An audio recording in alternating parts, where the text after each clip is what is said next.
Welcome back to the Lift Free and Diet Hard podcast. I'm your host, Andrew Coates. Join me along with industry leaders and friends on a quest to get more people through the gym door and eating and living healthier. Join me where evidence meets empathy while rejecting fitness industry fads and extremism. Let's begin. Welcome back, everybody. And I have a cool guest today, Max Aita. And I first got exposed to you as part of Juggernaut training system, which, Chad Wesley Smith, Quinn Hick, who's a guest a very long time ago. I'd have to get Quinn back. I mean, you guys, one of the first places to platform Dr. Mike Israetel. You guys are really the OG of that era, putting out a lot of great information. And obviously, you're also an elite strength coach with a competitive history in both powerlifting and Olympic lifting, which kind of rare. And you now work, one of your companies is Coach Logic, and you coach under the umbrella team. It's great to have you on. Yeah, thanks. Thanks for having me.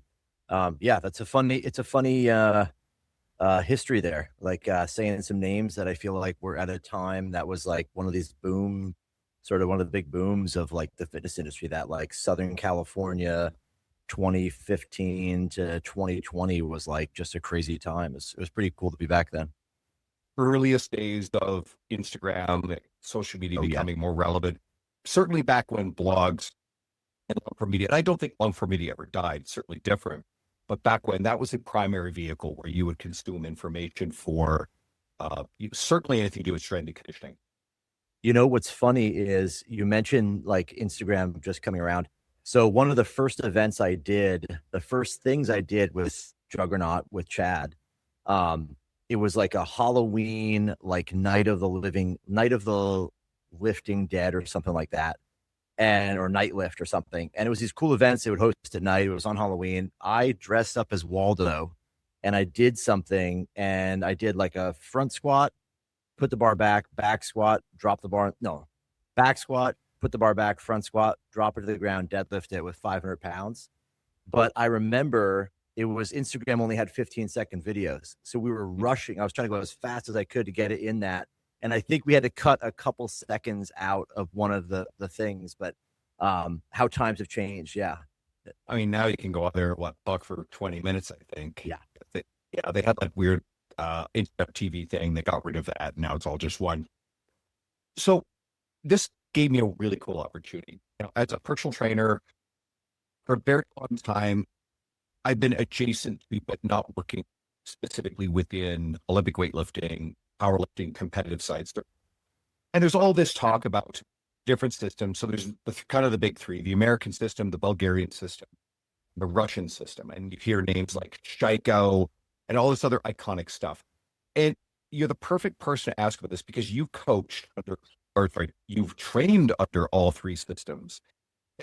Could you explain for the audience of lifting enthusiasts and certainly coaches, most of whom don't come from this elite sport background like you do, what are these three systems and what distinguishes them?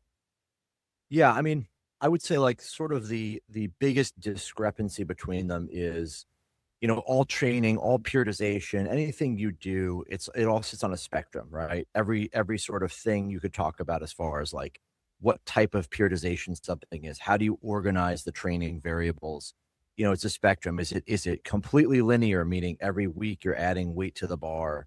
Is it a block system where you add weight to the bar for a few weeks, then you do it again with a different exercise or a different set of, parameters? Or is it some kind of conjugate method where you're training multiple qualities all the time? So everything is kind of in this spectrum. But I would describe it as, early on in strength sports and really like in sort of proper barbell training, the Soviets kind of emerged, very turn of the, post World War II kind of era, where they put a lot of effort into sports science. They tried to figure out how training was done, like what made people better. And they basically developed kind of modern sports training theories. The Soviet system is a very high volume, moderate intensity approach that uses a variety of exercises to try to achieve, the adaptations they want at the end of the training cycle. The emergence of this system became widespread around the whole world. So everyone kind of adopted this. This is what you see basically in almost every kind of training system, some element of this, going from higher volume phases to lower volume phases, hypertrophy to strength to power to peaking. These kind of models are all throughout the world. In specifically like Olympic weightlifting, the Bulgarians came around and they were led by one guy, Ivan Abadreyev, who was kind of, for all intents and purposes, kind of insane.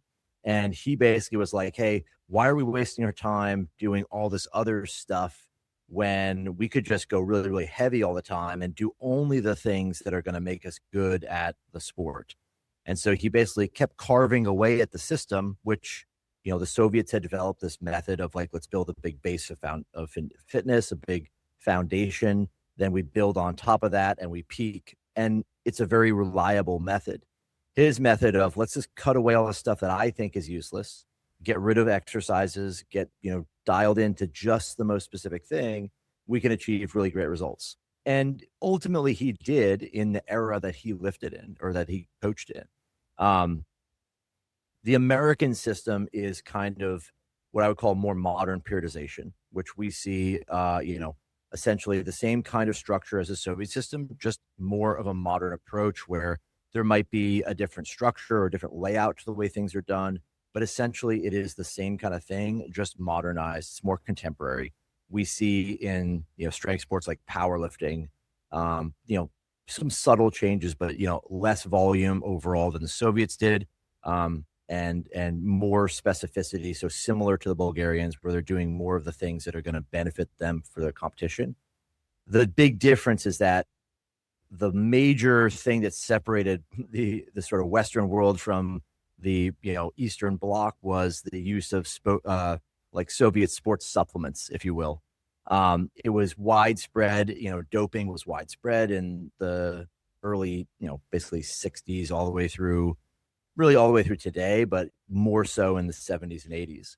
As the U.S. kind of diverged from that, at least in the sports of weightlifting and modern powerlifting now, you don't see that as often. And so the methods have to be a little bit more tuned to the way people train and to the sort of normal person that's not in a state-sponsored training system with all the pharmacology they need. There's a couple of things there. First thing I'd love to ask is, how much of the elite performance is countries who make a big priority training programs?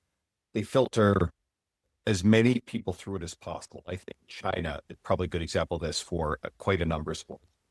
And there's a survivorship bias of who survives the intensity of the training, which is also a filter for the genetic elite. Mm-hmm. How much of that is going on? And that can really be almost any country in any sport that is really popular, right? I mean, Canada and hockey legendarily, right? The Americans are really catching up on us. And obviously a lot of, Western, Northern Europe is really good.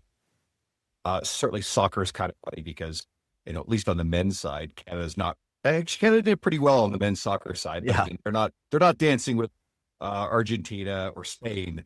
Right. And, we don't have a mutant like Erling Haaland, who's like my new favorite soccer player. It's like the memes. Like I've known about who this guy was for about 3 weeks, and I would like ride or die with this dude. Yeah, I think it's a good point. So, it's a really interesting question. This is kind of one of the internet's biggest debates, right? And I actually would throw a caveat in there with the idea of like performance enhancing drugs, and we just saw at whatever the enhanced games, right? I actually was down there. I did commentary for the enhanced games on the weightlifting portion. So to kind of start this discussion, I would say culture is probably the biggest thing, right? In order to achieve high levels of success in any of these sports, any discipline, you have to have a culture of people that really are passionate about it, right? Because it's not just having the single most talented guy. If you took Messi from soccer in wherever he came, wherever he's doing it as a child, and you put him in a place that has no interest in soccer. Maybe he doesn't continue. Maybe he doesn't get the support. Maybe there's no encouragement. Maybe he achieves the highest level he can up to, a teenage years, and there's just no availability for him to be recruited to something else. So without culture, without a desire for people to succeed and the support system in the culture to bring those people together and lift them up, I don't think you get any results, right? it's obvious why like countries that don't have American football don't produce great American football teams.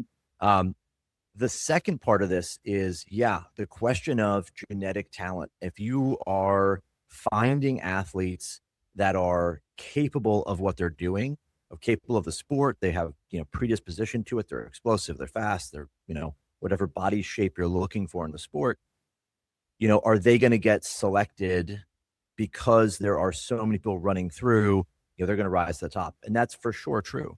If you look at China has risen to the power in weightlifting and on a really disproportionate level on the female side.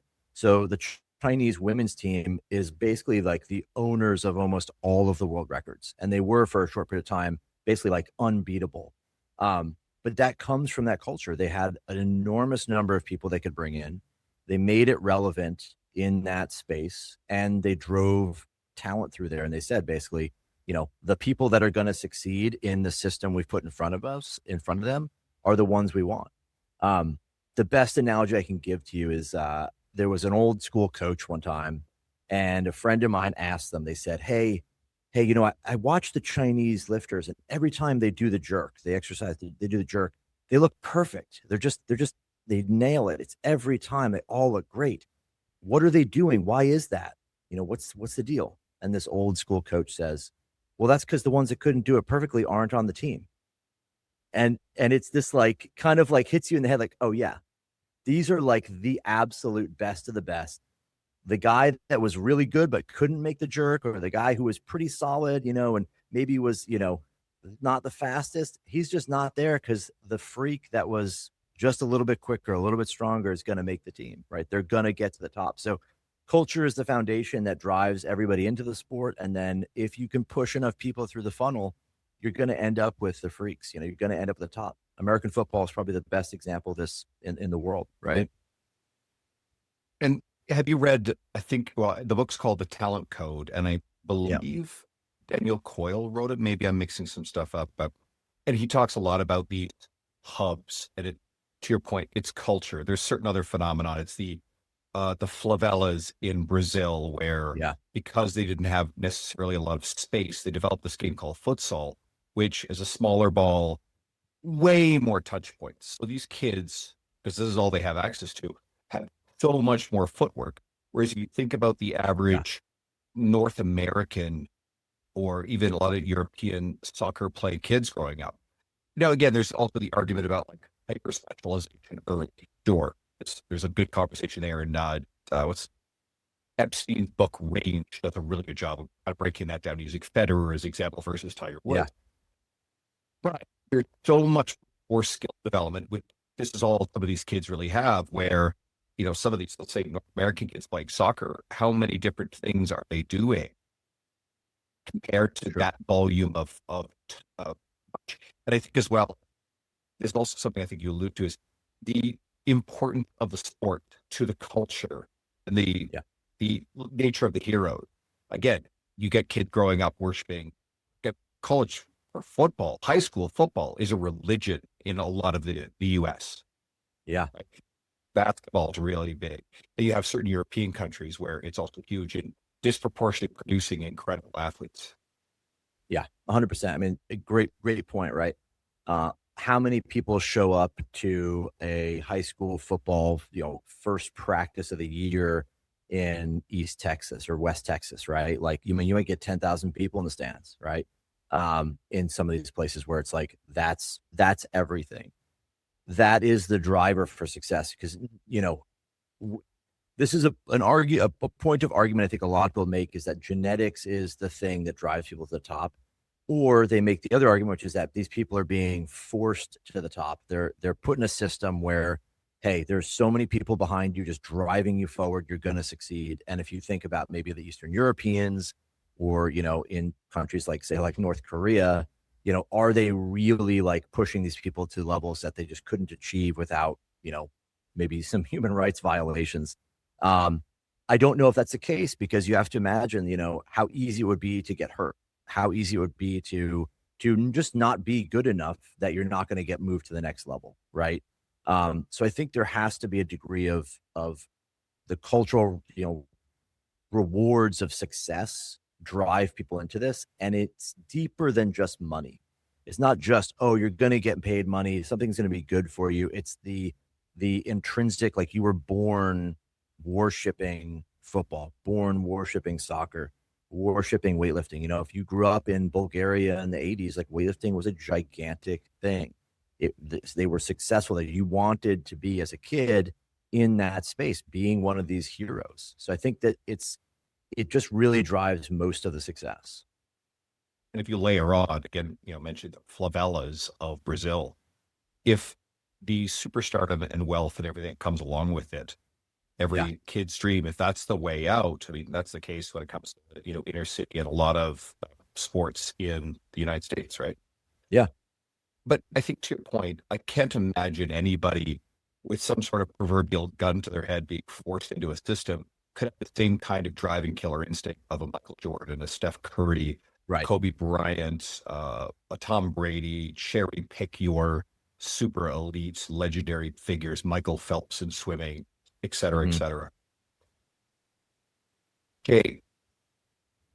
Who are some of the other prominent names involved with the emergence of these systems? Because you mentioned Conjugate. So was Louis Simmons an important figure in American?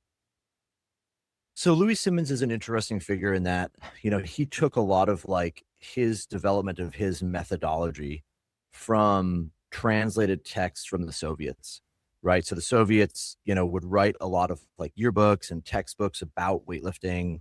There was a lot of information there. From my understandings, he read a lot of that, interpreted it a certain way, and then from that developed a system of training, a template, if you will, as well, to accompany that system, and then took that and sort of, promoted his ideas and what he was doing. So he was essentially building off of the foundation that was laid by the Soviets. I think his influence is huge in that, he spoke a bit differently about training. He would write some articles. Granted, a lot of it's kind of like, it's very sort of hand wavy and you're not sure really what's going on, but he really spoke in a different way as far as like, thinking of training in a different sort of light than maybe was common in the US at the time. And because of that, his system and his methodology was exposed to, or a lot of people had exposure to that in the S&C world. They took it, they modified, they used those principles, and it really became kind of a big thing. But he was definitely building on the foundations laid by the Soviets. Are there any other influential figures in the American side of the development? You said earlier that a lot of it was taken from the Russian stuff and adapted. Yeah, I think you've got a lot of big names in the US that really kind of pulled from those. Again, you've got people like Buddy Morris, you've got people that came from the S&C world that really kind of, pulled from Louis as well. And ultimately, I don't think there's been like a particularly like one or really giant name in the US that stood on top of that. Probably like a Charles Poliquin would be the most popular, where Poliquin definitely was a guy who was going to the source, so to speak. I think he taught himself German or whatever to go learn, how they trained. So he was really one of those like names. That was also kind of early 90s, late, early 2000s, like somebody really going into that space when it was more of a mystery. And, as far as like the other names out there, I think it became with the internet, everybody's name could kind of accelerate to the top, and you could see so many of these people really rise up. The modern era now, I would say, though, is a little bit different in that, like a Mike Israetel, Brett Schoenfeld, these guys are kind of the ones more in the forefront of disseminating quality information to the world, right? Eric Helms, Eric Helms for sure. Yeah. And there's probably a ton of other folks in that small group. They are still building off of some of the old Soviet sort of principles and understanding. And that stuff really hasn't changed too much, but they are bringing what I would say is a lot more modern sports science to the game, right? They're bringing real research that is actually turning into practical information. It's actually fun to kind of think about these foundational figures, because then, of course, Dan John comes to mind, the John Pudding, and certainly a lot of Yep. Olympic lifting stuff. And then if you go just a little further, Christian Thibodeau, who's going to come on again, depends on what order I air the episodes, but Christian's a friend. He's great. I recently had Joe DeFranco on, and Joe's been around for a really Yeah. long time as a big disseminator of strength and conditioning.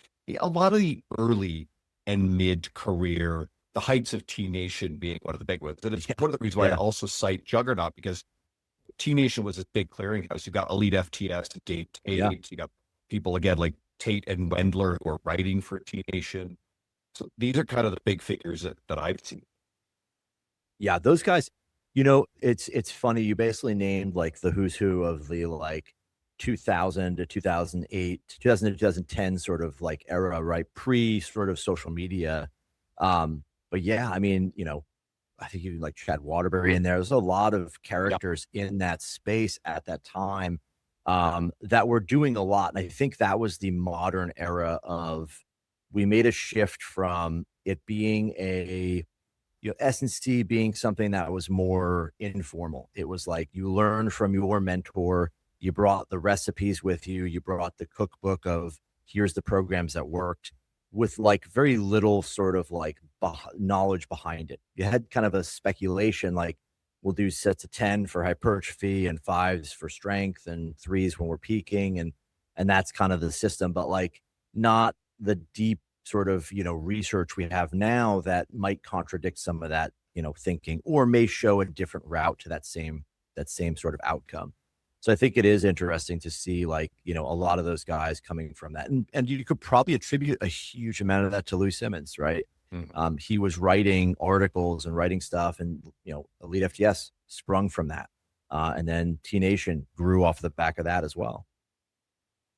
I think there's one other thing that has to be given some credit, and it's the traditional the team sport strength and conditioning world. But unfortunately, one of the afflictions, as I like to think about it, of that world is it tended to tell the coaches, hey, it's not about you. Don't stand out. Don't brand.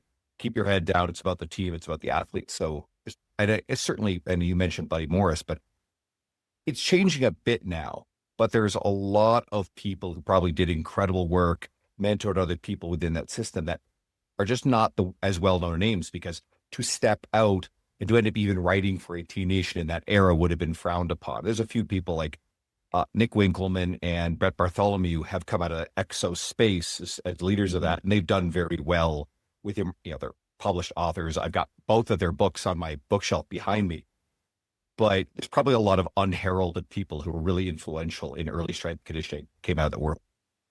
Yeah, for sure. It's funny how the industry's changed too, right? You look at it now, and it's an interesting industry in that there's essentially zero barrier to entry, right? Mm-hmm. You could go from having never done any lifting in your life to probably within 3 years being known as an expert in the field of training. One, because, if you have any disposition to getting strong, jacked, lean, that's going to get you way more eyes on you than if you're, you know how to coach somebody, right? No one's really looking on Instagram for the old school coach wearing Air Monarchs and, barking orders at people, but he knows everything. The guy with abs is going to get way more attention. And then on top of that, the information is so readily available, and even more so with, a lot of AI, where it's like, you could be producing videos and content that seemingly is like pretty good quality or really good quality, good videographer, and you can go from nothing to, a hero in almost no time. So the barrier to entry is almost nothing. However, the step from that to actually being successful with athletes is it's much harder, right? The facade will crumble under the pressure of knowing the right answers when the answer needs to be known, or when the sort of rubber hits the road and you actually have to like get someone to do something. One of the biggest mistakes I see people make with their nutrition is reacting to a single day of data. Your weight is up 1 pound, panic. Your calories are a little high yesterday, panic. You had one off-plan meal, panic. Good coaching isn't about reacting to random data points. It's about looking at trends. That's one of the reasons why I use macros first with my clients. Instead of focusing on a single day's weight or calorie intake, you can quickly review daily trends or zoom out and look at weekly or monthly averages for body weight, calories, macros, or all 50 plus nutrients tracked in macros first. You can even view the top contributing foods to any nutrient across any data range. Want to see your top protein sources over the last month? You can in macros first. That broader view provides the context needed to make better decisions.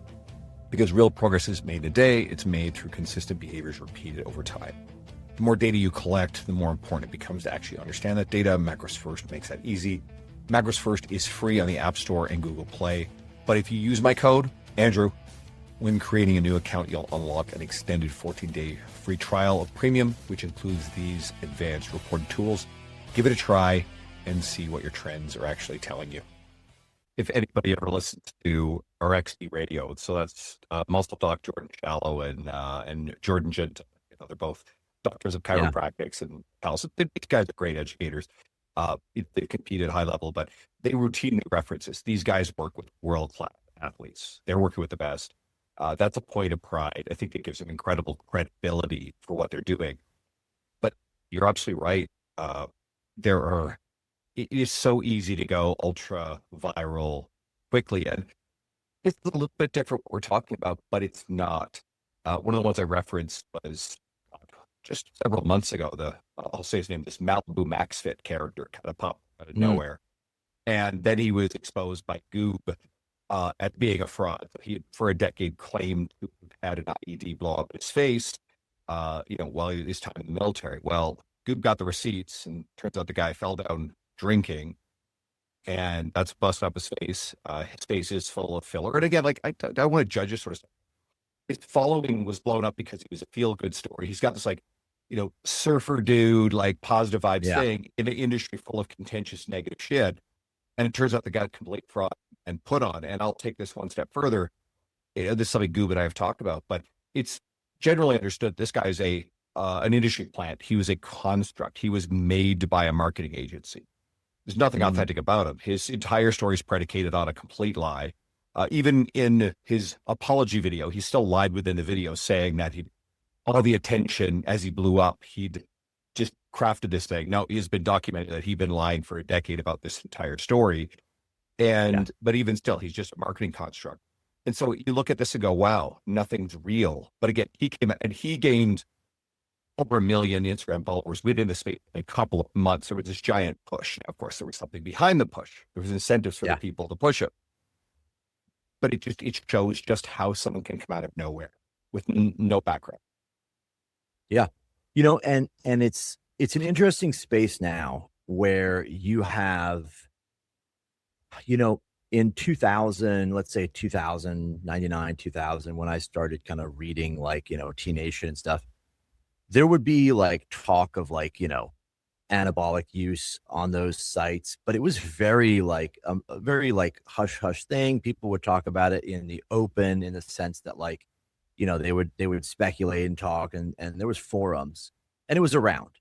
But now, you have everybody. I mean, it's seemingly it's almost craziness where you'll have, the sort of fitness influencer girl, promoting peptide sales, which is wild because, one, we don't really know the long-term ramifications of this. We don't know the effectiveness of this. We have no idea who that message is reaching. And more than likely it's reaching the wrong people that are easily influenced by it, that don't do their own research. There's a lot to be said for the ease of access of information. And when money becomes involved, what does that do? Right. An example of that, is a fabricated story, lies, when money's on the line, people will do all kinds of things to get there. And the industry could easily be it's almost worse now than it was in the day, because there's so much information, right?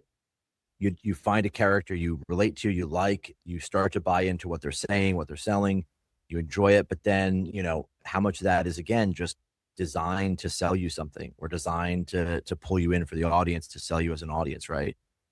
So yeah, it's a crazy world now, I would say, compared to when I was in it, when I started. And we can only imagine it's going to get crazier as you'll Oh, yeah. see a proliferation of AI-based creators. I Yeah. mean, there's different, this will show up in different forums, but it's kind of a weird truism. If you look to the porn industry, what's going on there, that's usually kind of the first place where you'll see something. And then it shows up elsewhere. And again, it's this AI OnlyFans model, and it's some sort of either Yeah. chat or some dude on the other end of the chat function. And they're engineered to both following and engage. And it's a super normal stimulus, which can hijack the human dopamine, system. Yeah. And well, if it's there, well, we're going to see it in the fitness influencer space. We already are, but it's going to get better and better and better to the point where it's eventually indistinguishable. And everybody listening here is like, oh, I can tell the difference, sure, but you're not the ones we're worried about. It's the entry level user that doesn't actually know, and the information sounds compelling and good. And it's, Yeah. this is not an original thought, but it's currently the worst it will ever be. Every day it's going to get better Yeah. and better and better. Yeah, it's true. And like you said too, I think one thing that's a scary thought is that the less knowledge you have, the less critical thinking you have, the easier it is that you'll be, let's not say, let's give the benefit of the doubt that the information is not designed to be malicious, even though a lot of it could be or probably is. You could be watching a completely AI generated podcast in a couple of years between two people where everything they're saying makes tons of logical sense, but is completely wrong, and not necessarily intentionally. It's just that could exist, that could happen to where there'll be so much content that it's almost impossible to manage what you do get from that stuff as being good or bad information. We already have that problem with human creators with legit I mean, that's true. credentials, citing rodent data and mechanistic data, making Yeah. claims. Now, at least at this point, a lot of that stuff is the data just not there in good studies in humans, but we actually have this stuff. It's particularly bad in the menopausal space that overlaps in intersects with brain training, right? There's a bit of a contentious battleground there. And these are very convincing people with seemingly like real credentials. And so that's going to be confusing for people. To your point, wait till AI Yeah. gets loose with this stuff.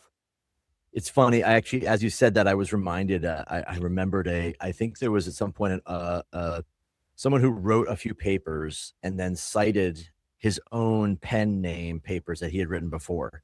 So he was citing himself in papers he had written under a pen name. And yeah, it's like that's a great example of it. It's just going to be this really, toxic kind of place where it's really hard to get good information.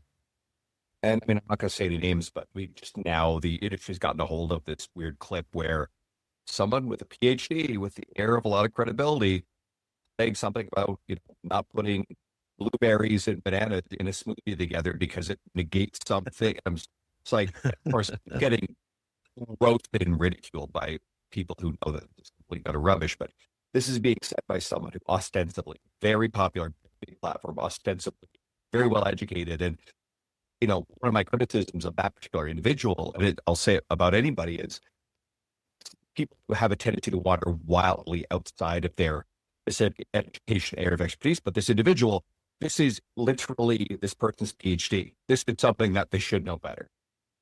Yeah. Yeah, and it's one of those things too where it's like as soon as there is a need for virality, a need for, sort of rage baiting, clickbaiting, whatever it is, like it just keeps getting, it keeps getting worse, right? It's a strange artifact of the nature of this kind of industry and probably the nature of all of media and stuff as it goes. Well, I want to pull this back to where we started because that was actually probably more interesting than anything I had planned. But I definitely wanted to pull out, is there anything out of these strength systems, the Russian, Bulgarian, the American, and your own experience? I think this can kind of two questions can go into one. What you've learned, what you use, what you've discarded, and also intersects with what's actually useful to the personal trainer, the enthusiast lifter. What are they already using or what can they use? Yeah, I mean, I would start by kind of give you an idea of what, like, for example, like the Bulgarian training system, right? Mm, Um, it's on face value, it sounds very alluring because it's like, okay, if you want to get good at something, you do the thing. So if you want to get better at squatting, you squat. And that's true to a degree. In that training system, and as an example, the kind of training we would do is we would basically do, maximum, like a near maximum or maximum lifts for sets of one on, 5 to 6 different exercises every single day. So we would back squat, for example, 4 or 5 times in a single day, each time working up to maximum. So I would go, and my best back squat at the time was, say, like 500 pounds. I would build up to 470, 475 for a single, and then a couple hours later, come back and do the same thing again. Um, and so it was this really high frequency, really high intensity, exposure to these things that were exactly what we were trying to get good at. For some time, it works extremely well. And I think it lends itself to people it lends itself to this idea that if you do give a period of time with a lot of exposure to the thing you're trying to improve, it'll probably happen to some degree, right? The thing I would take away from it is that as a sustainable system, it's not gonna work, right? You're not gonna be able to sustain that kind of high output for a long time. And if you look at, say, the Soviet system, it's modeled after something much different, which is a cyclical training system in which you have periods of training throughout the year that are very hard, very intense. You're driving results up. And then you have periods after that of, you could think of as an off season or as lighter training to restore, the body's, natural state, get more recovery in, um, unload the body from that kind of training. So I would say that the things you really should take away from this are, one, your training should be planned to some degree longer term than certainly than the week or the month. Think about, as a trainer, planning your training cycles in, 8 to 16 week blocks. Think about what you're going to try to achieve in the short term, the medium term. So at the end of this 4 week block of adding weight, before we deload, I want to hit, a top set of 5. That's a PR. That's our goal in the short term. In the long term, our goal is to raise the sort of average weight of the bar as we train over the course of 16 weeks. So maybe that first phase, you're shooting for the PR set of 5. The next block of training, you might do a different rep scheme. You might do sets of 4 or 5, sets of 3 or whatever. So yeah, increasing the average weight of the bar across weeks, across phases is the goal, right? With the sort of Soviet system, you should think about your programming and your growth of training being more incremental, right? We don't need to go from being the hero of the day one, and just doing that over and over and over again. So big picture is really a matter of, like, build training programs that are thought out a little bit longer, give yourself a bigger window to play in, and then think about training being a more sustainable thing that you can manipulate a little bit of the variables to get a bigger result. If your training is all about right here, right now, let's push and push and push, it just becomes unsustainable. And it's almost universal, right? Regardless of what modalities you're training, whether it's endurance, whether it's hypertrophy, whether it's plyometrics or lifting. Like, if you're burning the candle at both ends for a long time, or for anything that's other than a very short time, you're going to end up with problems, whether it's burnout, lack of motivation right off the bat, or, worst case, injury. So big picture for me is create a program that's sustainable. Everything you do inside of that program should be designed around keeping athletes motivated and keeping the interest in the training process high. What the Soviets did a lot was rotate through different exercises. They had a really large pool of exercises, all of which were important to the development of the athlete. So all of which were correlated to results. They weren't just random, but they would rotate through these in a way that kept training more interesting, more engaging, more exciting. You're challenging yourself in slightly different ways. A good example of this would be, in the gym with general fitness people, you might not do a flat back regular bench press every single week. You might have a bench press, then maybe you bring your feet up, for a period of time. Then maybe you use a close grip for a period of time. Maybe you use, a spoto press, any number of variables being manipulated to keep the program engaging. The key is not being chaotic. You don't want a program where every single week it's a different thing. They have to learn it, but understand that, novelty is a strong motivator. It's exciting. It's engaging. The training process is getting more interesting as you go. And that ultimately lets you train a little bit harder without that sort of burnout of just like hammering somebody with the same thing over and over again. That's a feature that I've seen in Conjugate. I know Jason Brown, who studied under Louis in that system, talks a lot about, and both for the novelty, but also a little bit of a stimulus variation. So that way we're not getting as much repetitive stress on joints, I believe, right? Yeah, a big thing is, specificity and variability are basically two sides of the same coin, right? Specificity is going to be what drives the exercise selection for what our goals are. If you want to get good at, squatting, you're going to have to do some squatting. Variability is the thing that allows us to address technical weaknesses or strength imbalances or whatever else we need, in addition to being something that can augment your adherence to the program, your ability to do the program. There's research that was done that was kind of interesting where they basically had two different groups go through a hypertrophy protocol. One group did the exact same exercises every week. The other group basically had to do a different exercise, every week throughout the program. And you end up with people getting the same results. They both developed the same kind of hypertrophy. You could look at that and say, well, obviously mixing up exercises doesn't make anything better. However, subjectively, the group that had the high, variation was way more interested in the program. They had higher motivation scores. They were more, or say less burned out than the group that had no variation in the program. So again, it's one of those things where it's a matter of getting a complex system like a human being to behave in a way that is engaging and motivating without having to have this sort of, crazy, like, we're not in North Korea. We're not going to put you in the gulag if you don't do your squats today. A quick break from this episode to shout out RP Strength and the RP Hypertrophy app. I have a big confession. I've never used a coach before. I've always auto-regulated my training for decades. But I've known Dr. Mike Isertel and Nick Shaw, the founders of RP, for years, and I'll get behind anything they create, including years of reading their books, consuming their media, attending their seminars, and having them as guests on the show. And I've been using the RP Hypertrophy app now for several months. And several things have happened. It forced me to make smaller and more gradual but better increases in weight volume across time, like putting 5-pound plates on each side of a leg press. Like, who does that? Never before. Only 45s. It cut out the junk volume. It made my workouts faster and more efficient. I show up with a plan. I didn't have to think about what to do. I feel more accountable having a log my progress. And I don't skip things because I don't feel like it. If hiring a one-on-one coach isn't for you, using the RP Hypertrophy app is the next best thing to manage your gains and to take the guesswork out of your program.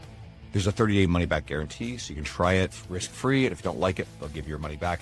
And I've also got you a $50 US dollar discount, so go to rpstrength.com/coats and use the code COATSRP, or go to the link below in the show notes.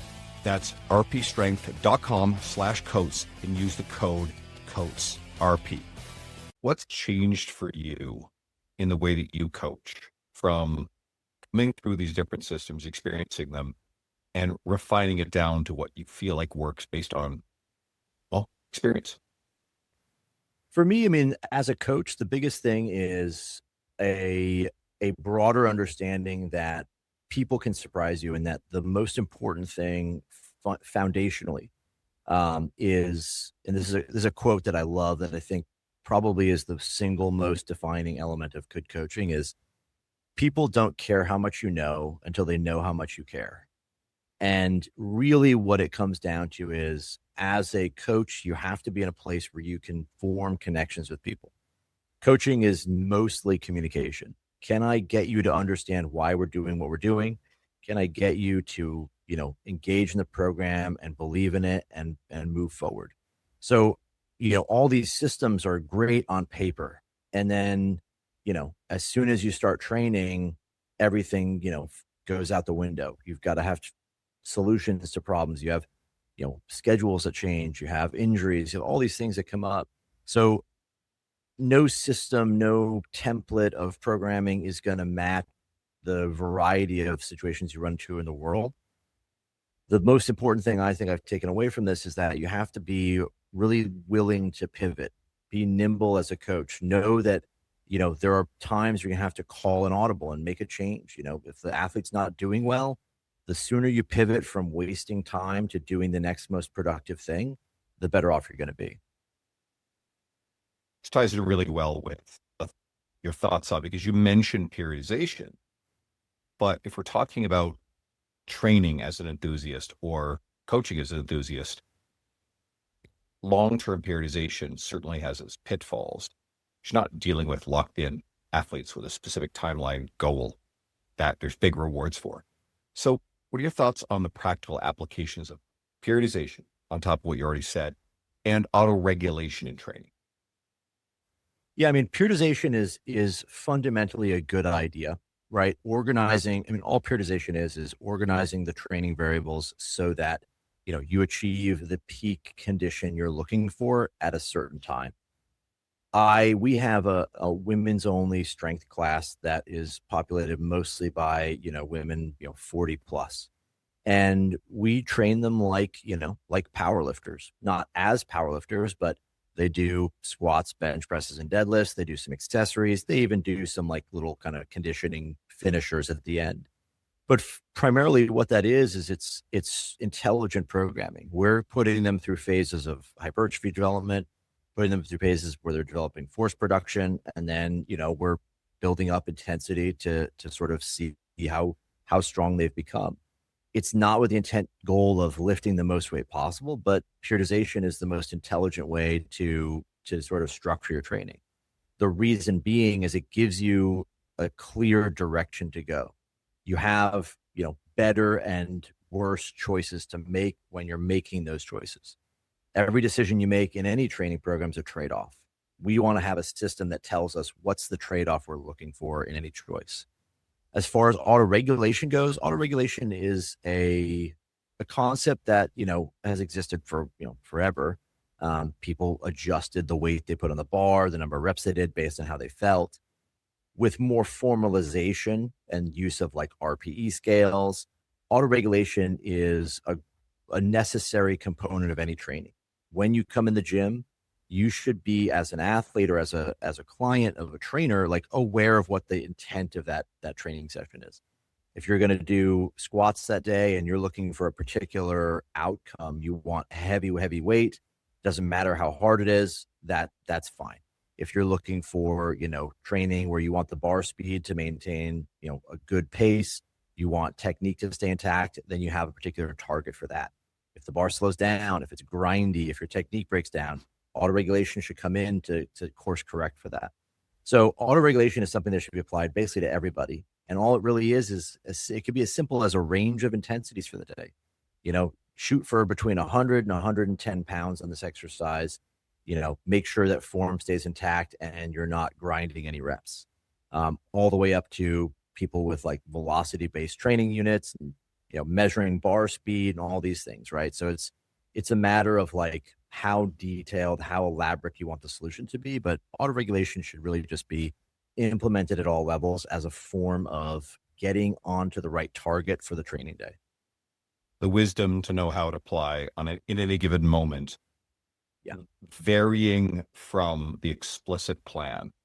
My guess is, and I think you more or less said this through the entire episode, it'll actually help someone achieve the intended goal in the long run anyway. So I guess the letter of the plan on any given day matters less than keeping the person engaged, keeping them enjoying the process. It'll still probably converge on the intended target by the end of it all. Yeah, exactly. And that's the goal of a coach. That's the key role a coach plays, is management of the entire thing. You're managing a training program, which is essentially a rough outline of a map. This is where we're going to try to go. If we have to make a different course, we're going to make that. And you're managing the athlete's expectations, the athlete's emotions, the athlete's behavior, their technique. You're the one in charge of that. You're driving that ship. Being a great communicator is necessary for that to happen. You've said in places that strength and technique are separately trainable qualities. Could you explain that? And then that can lead into, how does this help someone identify which is the bottleneck at a plateau, in particular, when someone's maybe focusing on the wrong one of those two qualities? Yeah, you can think of it, strength is also a skill. So you can think of it as strength is the expression of the adaptations you've already made. So the hypertrophy, the amount of muscle you have, the size of the muscles, the ability to display force, and then strength is essentially, can you display that force in the exercise you're testing? And that's the skill. Technique is essentially the way that you organize your body to perform that skill. So training for technique as far as like an isolated thing is going to be a matter of, can I implement exercises that put me in a space just adjacent to the way I do the lift, the technique of the lift, that I learn a new way of organizing myself into the space. A good example of this would be something like a bench press and a close grip bench press. While they do train the muscles in slightly different ways, you might learn a slightly different technique, or the way that you bench with a close grip gives you a different feeling of how the regular bench press goes. Or an even better example would be like a bench press with a tempo. And that tempo might be like 3 seconds down, pause, 3 seconds up. And the reason for the slow concentric on the 3 seconds up is that it lets you feel where you're at in space when you're doing the press. That feeling, that tactile thing, gives you a picture, a sort of window into how the bench press would look without the 3 second pause, 3 second tempo. And so technique as a way of training, or a system of training, is about exposing an athlete to a myriad of things that slightly pull them off center of the way they do the lift now, to give them a feeling of how they should perform that lift. A rough analogy is like shooting free throws. If you're trying to shoot free throws from dead on, 90 degrees to the basket, and then you have somebody move around in different places and you practice that, you get better at the skill of shooting free throws at dead center, because you have exposure to the same or really, really similar version of it, but with different conditions, right? And that's what technical training is. Strength, on the other hand, is essentially, it is the expression of the adaptations you've developed. How big are your muscles?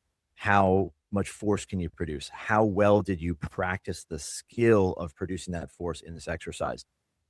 If you have several of those components definitely down, you've got an incredible 5 rep max back squat, you're really capable of producing force, you're super jacked, you're really big, but your 1 rep max is not that high.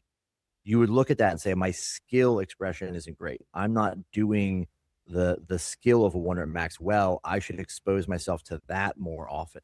And that might include some technical training in which you do some variety of exercises to learn the skill better. But in general, depends on what exercise you're talking about. But essentially, that's the difference between those two things. Would practicing depth and hitting depth and, say, a powerlifting squat be a good illustration of this? Yeah, exactly. Right. If you have, the skill of a maximum squat is a couple of things. It's the movements, but the psychological element too. So if you have somebody who cuts the depth high because they're afraid, there's some preparation that needs to be developed there to help them, feel that rhythm, that timing, so they get full depth. This has been spectacular, Max. I really appreciate you coming on. Everybody can find you on Instagram at Max_Ida,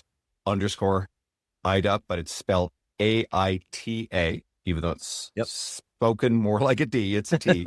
So Max_AITA. I follow you.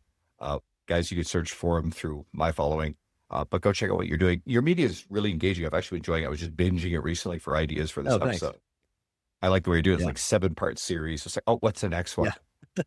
Is there any other resources you want to point people to? Yeah, if you're a coach, you want access to fantastic coaching software. We develop a software called Coach Logic with a K, and it's phenomenal software for analytics, data tracking, AI integration to develop training programs, and that's available at coachlogic.com. Appreciate having you on. Thanks for taking the time to talk to me. Thank you.